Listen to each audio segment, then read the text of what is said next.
100 ఏళ్ల ఆంధ్రప్రదేశ్ చరిత్రలో మనకు 11 గవర్నమెంట్ మెడికల్ కాలేజెస్ అందుబాటులో ఉంటే జగనన్న 5 సంవత్సరాల కాలంలో 5 సంవత్సరాల జగనన్న కాలంలో ఈ రాష్ట్రంలో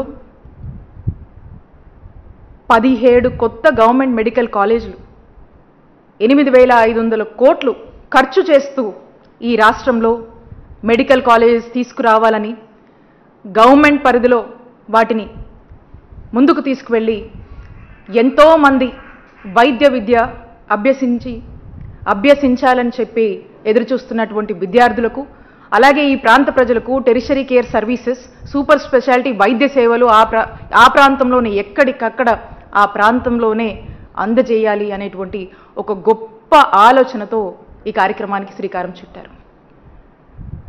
ఇంత గొప్ప కార్యక్రమాన్ని ఆల్రెడీ జగనన్న ప్రభుత్వంలో మనం ఒక 5 మెడికల్ కాలేజ్ స్టార్ట్ చేసుకున్నాము. ఇంకొక 5 మెడికల్ కాలేజెస్ స్టార్ట్ చేసేందుకు అన్ని విధాలుగా కూడా మ్యాక్సిమం ఎఫర్ట్స్ మనం పెట్టి రిక్రూట్మెంట్ కంప్లీట్ చేసి ఇంకా ఒక కొంత కంప్లీట్ పెండింగ్ వర్క్స్ కంప్లీట్ చేస్తే అవి అందుబాటులోకి తీసుకొచ్చే దశ దాకా కూడా మనం పూర్తి చేశాం. ఇంకా ఒక 7 మనం ఉంటే ఈ సంవత్సరం ప్రారంభించేలా కూడా యాక్షన్ ప్లాన్ చేసుకున్నాం. మరి ఈ రోజున అన్నిటినీ కూడా చంపేస్తూ చంద్రబాబు నాయుడు గారు తీసుకున్నటువంటి నిర్ణయాన్ని వైఎస్ఆర్ కాంగ్రెస్ పార్టీ వ్యతిరేకిస్తుంది. ప్రజల తరఫున వైఎస్ఆర్ కాంగ్రెస్ పార్టీ మరి ఈరోజు ఈ ప్రభుత్వాన్ని ప్రశ్నిస్తోంది. ఉదాహరణకి మనం చూసినట్టయితే మనము ఒక గవర్నమెంట్ మెడికల్ కాలేజ్లో మనకు అఫిలియేట్ అయినటువంటి బోధన హాస్పిటల్ ఏదైతే ఉంటుందో ఆ గవర్నమెంట్ బోధన హాస్పిటల్కి ఒక రోగి ఒక పేదవాడు ఆ హాస్పిటల్కి వస్తే అక్కడ మన జగనన్న హయాంలో చూస్తే అక్కడ ఆ రోగికి వచ్చినటువంటి ఆ పేదవాడికి ఓపీ ఫ్రీ, ఆ తర్వాత డాక్టర్ కన్సల్టేషన్ ఉంటుంది అది ఫ్రీ. ఆ డాక్టర్ కన్సల్టేషన్ తర్వాత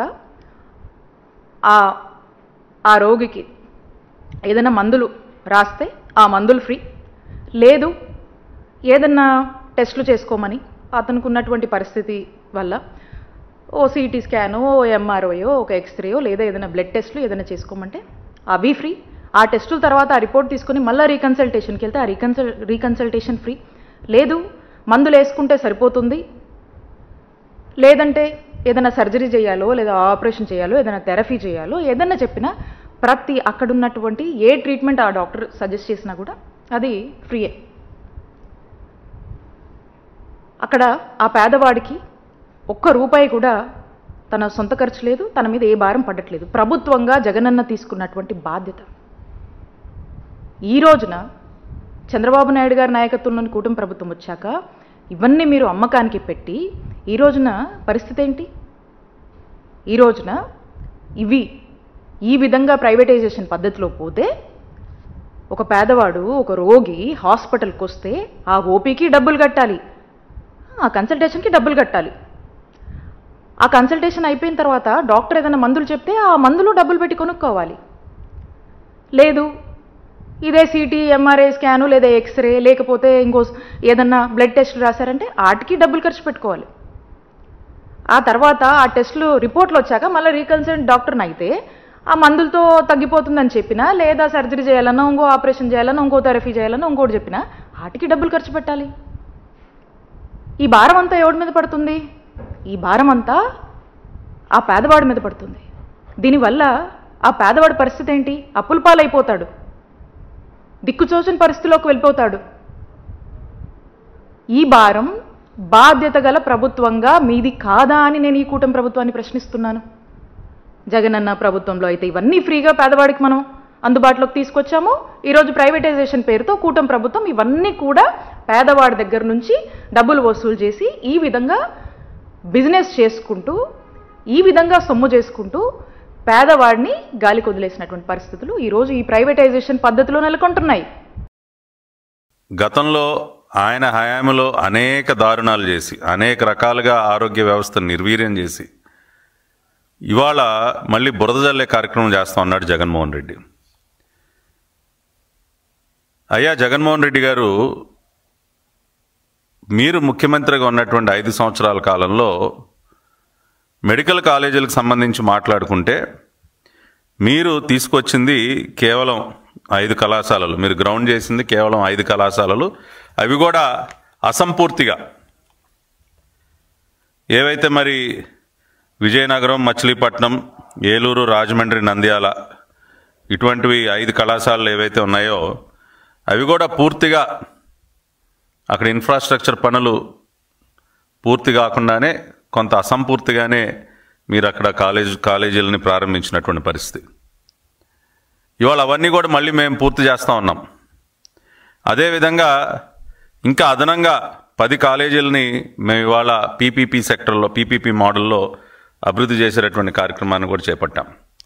మీ ప్రభుత్వ హయాంలో ఒకసారి మనం చూసినట్లయితే 17 కళాశాలలు, ఏదైతే నేను 17 కాలేజీలు నేను చాలా గొప్పగా తీసుకొచ్చేసాను, ఏదో పెట్టేసి అవన్నీ కూడా గేట్లు తెరిచి విద్యార్థులకి పాఠాలు చెప్తున్నట్టు మాట్లాడుతూ ఉన్నాడు జగన్మోహన్ రెడ్డి.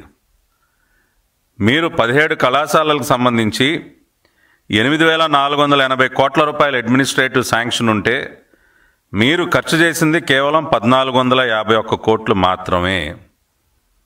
కేవలం 1,451 కోట్లు మాత్రమే.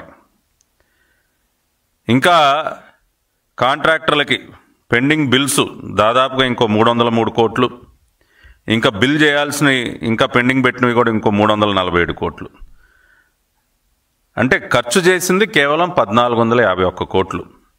ఇవాళ మీరేదో చాలా గొప్పగా, నేనేదో చాలా అద్భుతంగా చేసేసాను, 17 కాలేజీలు నేనేదో తెరిచేశాను, ఓపెన్ చేసేసాను అన్నట్టు మాట్లాడుతూ ఉన్నారు. కానీ వాస్తవ పరిస్థితి ఏంటయా? ఖర్చు చేసింది కేవలం 1,451 కోట్లు. దానిలో కూడా కేంద్ర ప్రభుత్వం నుంచి వచ్చినటువంటి నిధులే మనకు అధికంగా కనపడుతూ ఉన్నాయి. దాదాపుగా 975 కోట్ల వరకు దానిలో కేంద్ర ప్రభుత్వమే ఖర్చు చేసినటువంటి పరిస్థితి. అంటే ఖర్చు చేసిన దానిలో కూడా అధిక శాతం కేంద్ర ప్రభుత్వ నిధులు. మీరు రాష్ట్ర ప్రభుత్వం వైపు నుంచి ఖర్చు చేసింది చాలా నామమాత్రం. అటువంటి మీరు ఇవాళ చంద్రబాబు నాయుడు గారి ప్రభుత్వం పైన మీరు మాట్లాడుతూ ఉన్నారు. ఇవాళ ఒకసారి రాష్ట్ర ప్రజలందరికీ కూడా కొన్ని వాస్తవాలు నేను తెలియజేయదలుచుకున్నా. ఇవాళ ఏదైతే 10 కాలేజీలు పీపీపీ మోడల్లో ఏర్పాటుకి నిర్ణయం తీసుకుందో చంద్రబాబు నాయుడు గారి ప్రభుత్వం, ఇవి పూర్తిగా ప్రైవేటు యాజమాన్యాలకి లేకపోతే ప్రైవేటు వ్యక్తులకి ఈ కాలేజీలని దారాదత్తం చేయటం అనేది కాదు. దీనిలో కూడా, ఈ మోడల్లో కూడా అనేక జాగ్రత్తలు తీసుకోవటం జరిగింది.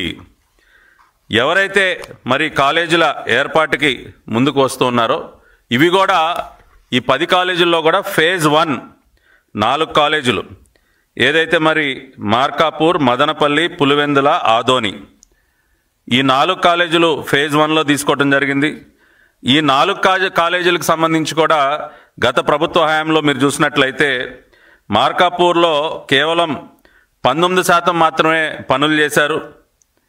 అక్కడ ఖర్చు చేసింది కేవలం 90 కోట్లు మాత్రమే. ఇంకా కూడా 440 కోట్ల రూపాయలు ఖర్చు చేయాల్సింది ఉంది మార్కాపూర్ కాలేజీకి. మదనపల్లి మరి దాదాపు 95 ఎకరాల్లో మరి ఏర్పాటు అవుతున్నటువంటి మదనపల్లి కాలేజ్ చూసినట్లయితే గత ప్రభుత్వ హయాంలో ఖర్చు చేసింది కేవలం 84.91 కోట్లు. పనుల పూర్తయినటువంటి పర్సంటేజ్ మనం చూసినట్లయితే 17.88% మాత్రమే పనులు పూర్తయ్యాయి. ఇంకా 446 కోట్ల రూపాయలకు సంబంధించినటువంటి పనులు పెండింగ్లో ఉన్నాయి. పులివెందుల్లో కూడా, ఆయన సొంత కాన్స్టిట్యున్సీ పులివెందుల్లో కూడా దాదాపుగా 168 కోట్ల రూపాయల పనులు ఇంకా పెండింగ్లో ఉన్నాయి. అదేవిధంగా ఆదోని మరి దాదాపు 58 ఎకరాల్లో ఏర్పాటు అవుతున్నటువంటి ఆదోని మెడికల్ కాలేజీకి సంబంధించి కేవలం ఇప్పటివరకు 84 కోట్ల రూపాయల వాల్యూ మట్టికే పనులు చేయటం జరిగింది. 17.80% మాత్రమే పనులు పూర్తి చేశారు. ఇంకా 410 కోట్ల రూపాయల పనులు ఇంకా పెండింగ్లో ఉన్నాయి. అంటే ఈ 4 కాలేజీలకు సంబంధించి ఇంకా 1,464 కోట్ల రూపాయల పనులు పెండింగ్లో పెట్టినటువంటి గనుడు జగన్మోహన్ రెడ్డి. దీనికి ఏం సమాధానం చెప్తారండి జగన్మోహన్ రెడ్డి గారు? ఏదో 17 కాలేజీలు నేను పూర్తి చేసేసాను, ఏదో నిర్మాణాలన్నీ పూర్తయిపోయినట్టు, ఏదో విద్యార్థులు ఇంకా రావటం ఆలస్యం అన్నట్టు మీరు మాట్లాడుతూ ఉన్నారు. అదేవిధంగా నేషనల్ మెడికల్ కమిషన్ ఎన్ఎంసి వాళ్ళు స్వయంగా వచ్చి ఈ ఇన్స్పెక్షన్స్ చేసి వాళ్ళు ఒక అసెస్మెంట్ రిపోర్ట్ ఇచ్చారు. దానిలో మీరు చూసినట్లయితే కాలేజ్ ఇన్ఫ్రాస్ట్రక్చర్ మార్కాపూర్ ఉదాహరణకి ఇంకా పూర్తి కాలేదు, అండర్ కన్స్ట్రక్షను. అదేవిధంగా hostel facility under construction, skill lab under construction, research lab under construction, hospital infrastructure partially adequate, clinical material partially adequate, variety of surgical procedures inadequate. ఈ రకంగా నేషనల్ మెడికల్ కమిషన్ వారి assessment report